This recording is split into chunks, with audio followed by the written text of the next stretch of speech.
Farming is a Florida tradition. For generations, families have been drawn to Florida's ideal growing opportunities and year-long growing season. Great pride comes with this way of life, and many benefits come from well-tilled soil and healthy livestock. In fact, agriculture is the second largest source of income for the state.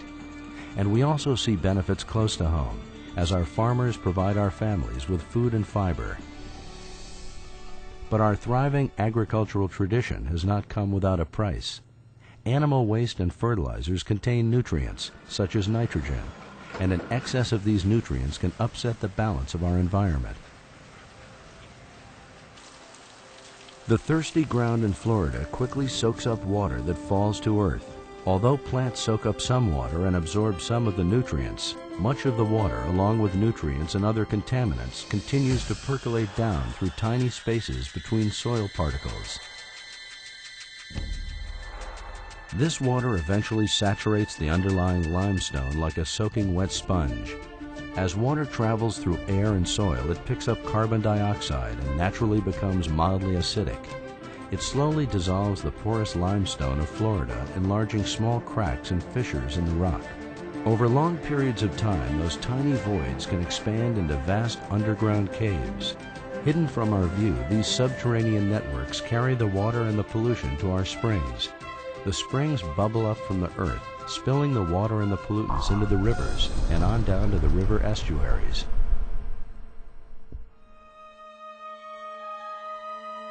Research has shown that nitrogen and other pollutants are having an impact on water quality in the Suwannee River Basin. A coalition of government and private interests joined together to tackle the problem. In 1999, the Suwannee River Partnership was formed. Its mission: to identify the sources of nitrogen and reduce the nitrogen getting into the surface water and groundwater by working with landowners through voluntary incentive-based programs. I'm a farmer. Everything I do depends on the environment. I would be out of business without a good environment. We talk about water quality, and this program is addressing nitrates in our water quality. If I didn't have good quality water, I have 330,000 broilers on my farm, I'd be out of business. The partnership developed a number of strategies to address the problem. The central component is designed to assist poultry, dairy, and row crop farmers with the implementation of best management practices, or BMPs. These are farming practices made for farmers and used by farmers to help prevent contaminants from getting into our groundwater. The BMPs developed by the partnership use the best available technology that is also practical and economically feasible for the farmer to implement. Before the Suwannee River Partnership, we basically were having to handle our litter manure completely on our own as individuals. We didn't have the facility to store, properly cover, and protect the litter from the environments and to utilize the litter in a timely manner. It was having to be used when the chicken houses were cleaned out. Now we can handle the litter in a more efficient manner. We can keep it covered away from the elements. If we clean out, and say such as in October, November, when there's not a high demand to use the litter as fertilizer, it can be stored till January, February, be incorporated in the fields. The litter is kept in a barn. It's protected. You don't have any kind of runoff or waste.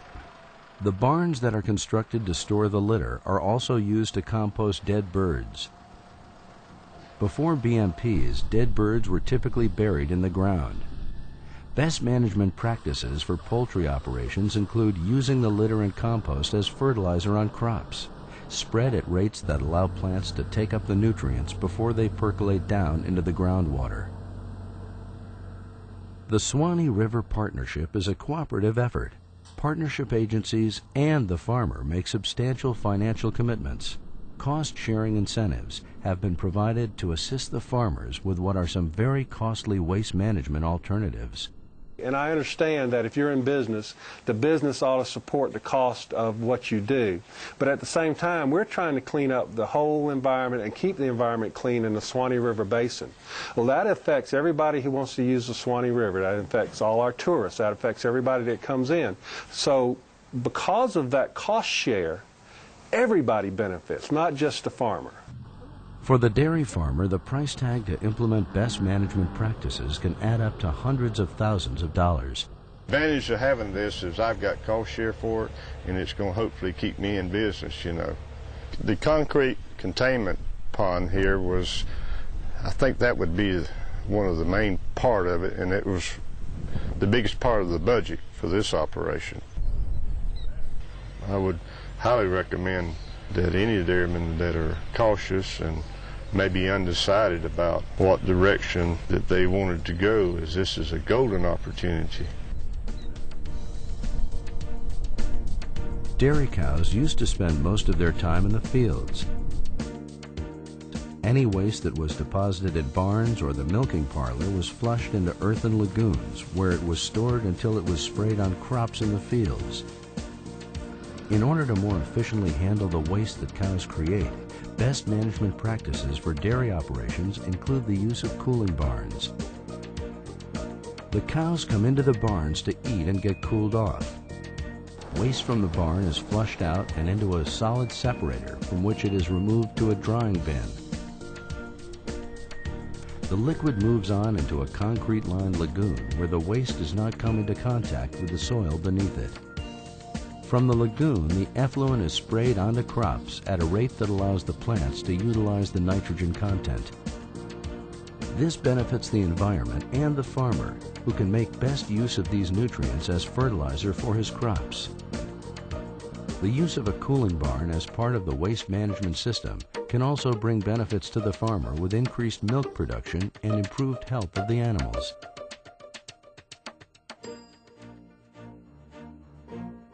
The Middle Suwannee Basin is perched atop a vast and ancient limestone foundation that was once a shallow coral sea.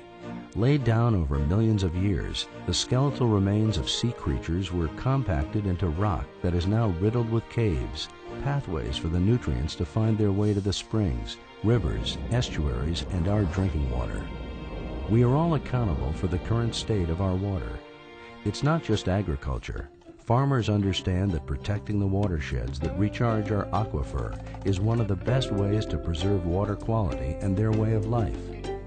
They know that we are all responsible for safeguarding our water resources for future generations. The Natural Resources Conservation Service, or NRCS, is a key partner in the program.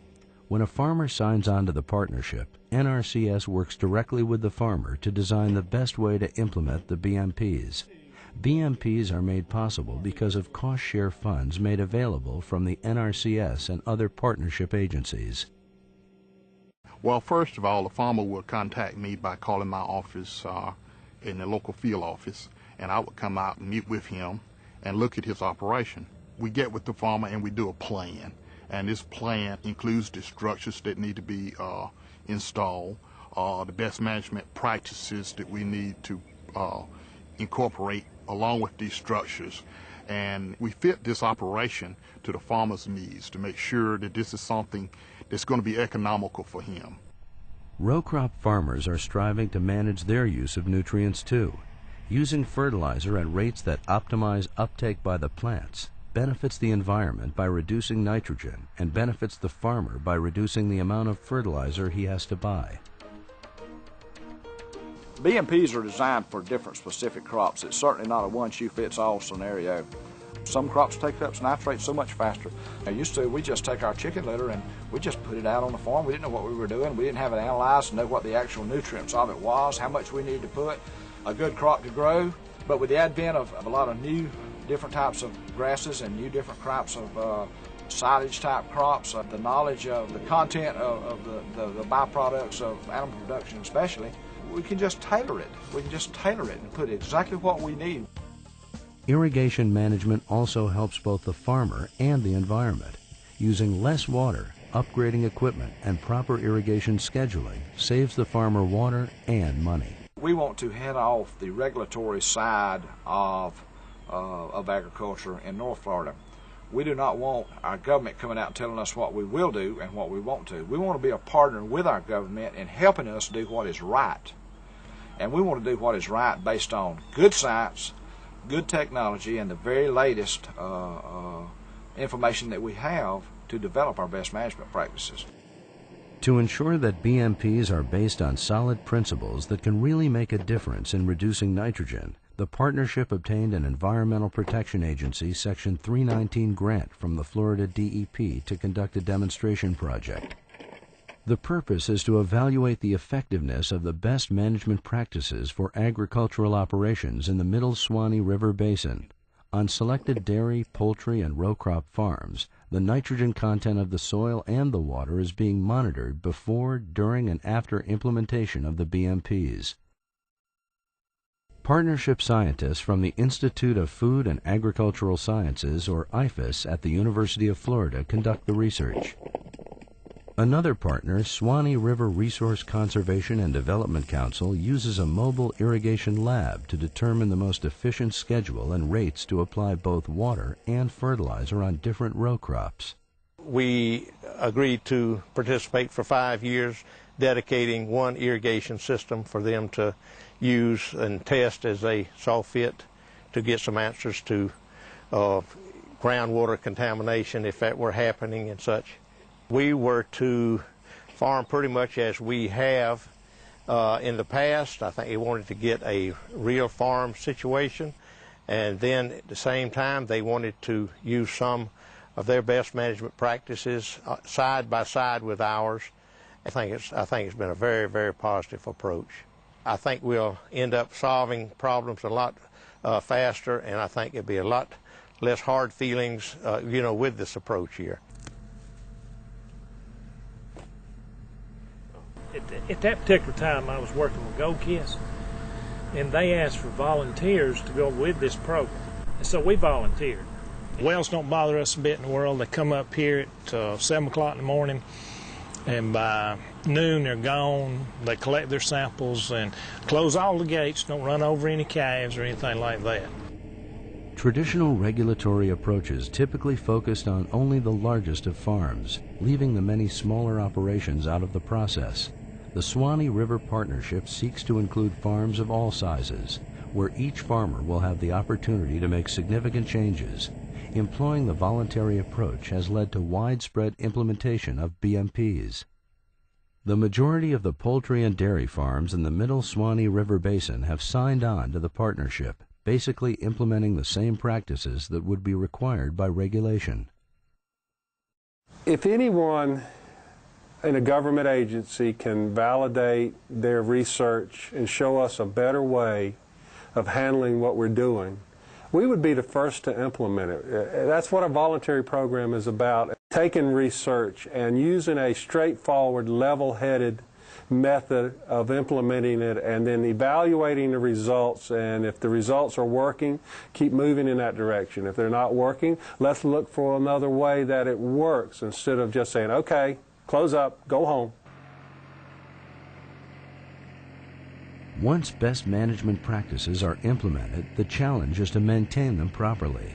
With the BMP Quality Assurance Program, ongoing assessment and documentation assure that our tax dollars are being spent wisely. I'm W.C. Hart with Lafayette County Soil and Water Conservation District. I work in conjunction with the Suwannee River Partnership.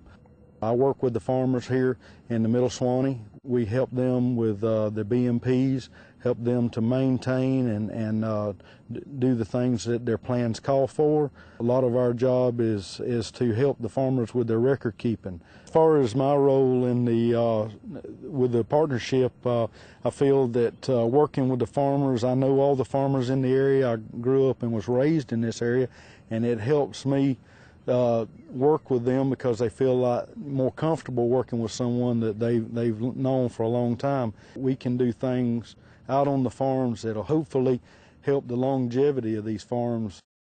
Most of these are family farms that have come up through the years, and many of them are many generations old, and we're hoping that we can keep our county based in agriculture. Best management practices make good sense. The success to date of the Suwannee River Partnership represents the collaborative efforts of its 24 signatories, each doing their part. The poultry and dairy industries have encouraged their producers to participate in the program. Partnership agencies have provided money, expertise, and the manpower to guide and encourage the farmer's efforts. Best management practices are the farmer's best tool for reducing their environmental impact using